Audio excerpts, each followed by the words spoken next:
Sibling rivalry can get extra real and ugly when it comes to who gets what in a will after someone passes. But are parents really obligated to divide their stuff equally to all their kids?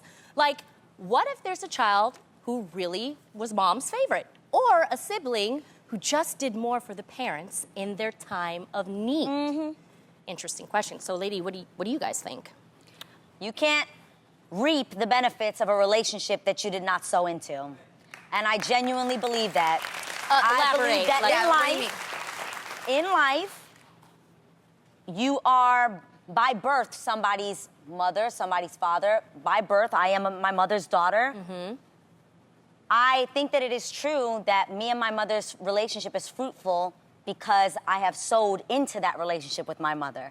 I actually don't have to be my mother's friend. I choose to be my mother's friend. My mother chooses to be my friend. So you're saying if a child hasn't sown into whatever they were born into, 100%. That doesn't automatically make you rightfully owed whatever she has. Correct. That to me is, what's that called? Entitlement. And I don't believe in entitlement. I don't think you just are born and like, well, I could treat my mom like crap my whole life, not be there for her, put her in a home, treat her awful, never come visit her. Oh, but when she dies, I'm gonna get the money. How, when, what? I'm not a mother yet, but I am someone's daughter, and I think about those things. And I want to be how God calls me to be, a daughter, and be there for my mother and honor my mother, honor my father. And then I can say when they pass, okay, then I can reap the benefits of maybe what I sowed into them. Like, I think if you're even thinking that way, something's wrong with your thinking on like, when my parents pass, what am I gonna get? Why are you thinking that way? Why don't you be good to your parents while they're alive here because they gave birth to you, they love you, they're kind to you? I think it depends. It's such a hard question because I wonder for a parent what they go through in their mind when they say have to pass on and write out their will. But as a sister to two brothers, I really respect that my parents don't love one more or less. For sure. They love them differently.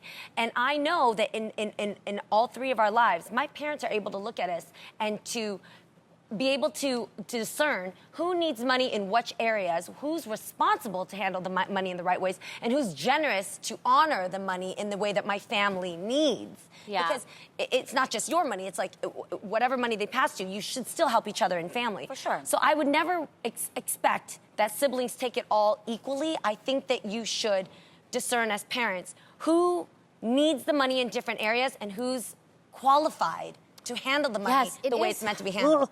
That is tricky because, honestly, Adam and I have thought about this. We have two children.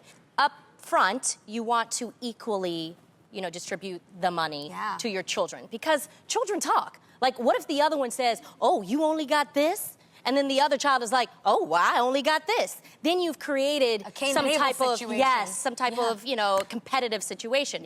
So for me, I'm thinking of it kind of like a prenup with you can go in after you get married and get a postnup. So initially, we will disperse the money equally to our children.